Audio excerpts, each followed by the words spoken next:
All right, so today we're going to be learning about the artist Rene Magritte. He was born in Belgium and he created work that was really unusual and it just made you think.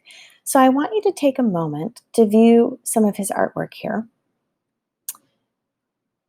Like when you look at his pieces, look and see how he made faces out of sky. He had men falling like raindrops and almost dreamlike pieces. And he had a way of placing objects in unusual places. So think about this. What if you took a rubber duck or a favorite toy and you just placed it randomly up high in a tree? So someone walking home from school would see it and they would think about how odd that would be. That's basically what Rene Magritte had done in his artwork is he always found a way to make something abstract like that, make you think about it. It was surreal where it almost seems so real, but it wasn't. So today we're going to focus on Rene's piece called The False Mirror. And what I would like you to do is what would you draw that would be reflecting inside of your eye? It could be a rainbow, it could be a video game, it could be something strange and unusual. So just be creative. So let's get started with the basic shape of the eye. And we're going to be using a little bit of my video that I had during the school year mixed in with a new one. So on your piece of paper, what you're going to do is you just need a pencil and you'll also have a paper plate. So if you don't have a paper plate, just use any small plate or something circular that you can trace.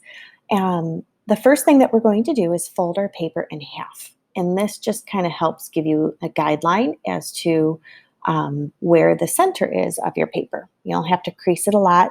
If you want to leave it and not fold it, you don't have to fold it either. But what I'll do is I'm going to use my paper plate and I'll place it in the middle here and just kind of look and see where does it feel more centered. And if your eye's not centered on the page, that kind of gives it a little bit of a unique character too. What I do next is I'm going to trace around the plate. And remember, you want to draw light until you get it right. That way, if you have a beautiful oops or something, you can always go back and change that.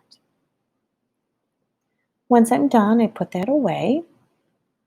And we're going to be working on creating the eyelid itself. So I would like you on each, in that center part, each side do a little dot. And that'll be a guide to help you drawing our eyelid. So the first thing I do is I start at the top and I'm going to slowly draw a line from that middle part or top part and have it come all the way down to that dot. And I'll do it on the other side as well.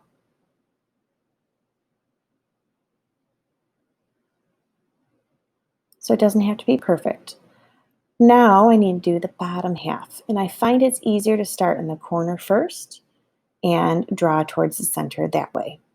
If you get a little bit on top of the circle for the eye itself, or you miss it entirely, which I've done too, that actually adds a little bit of character and something in this real moment as well. So now that we have that started, the next thing is we're going to draw the pupil on the inside. So I would like you to draw a circle. It doesn't need to be a large one, but at least a good sized circle. And a pupil is actually something that the light comes in to your eye through there. It's like a little bit of a camera almost, and it goes to your brain. So the pupil is very important. It opens up when it's dark so you can see in the dark, and then it closes and shrinks really small if it's really bright outside. And because it's a wet, shiny part, I drew a little shiny here. You don't have to draw shiny.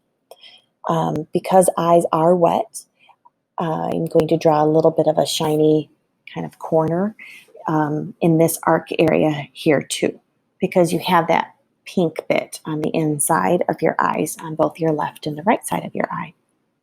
So you want to draw the arc on the other end as well. It just makes it look less flat.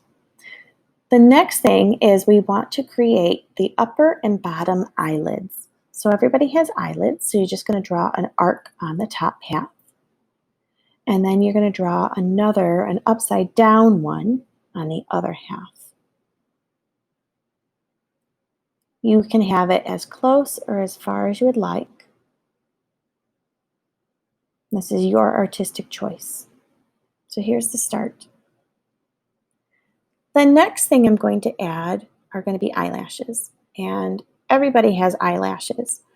Eyelashes are actually there to help protect getting dirt and other objects in your eyes. So you'll notice animals have them too.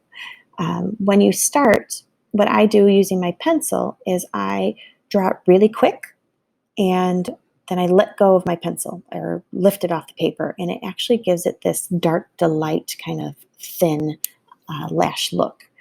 And you'll notice if you look in a mirror, your bottom lashes are not as full. So if you want, you can do this while looking at a mirror with yourself and just kind of get an idea of like, oh, I didn't know that way. And then the next part is doing the upper eyelashes, and they don't need to be really close together. You'll notice I have them curving. So I start where they're curving on the one side and go all the way over. They're always longer at the edge or corner of your eye and shorter near your nose. I don't know why. So that is the start of our piece, and now you get to add in your design inside of it, and maybe use a permanent marker if you want. I had these at school, but you have to get going.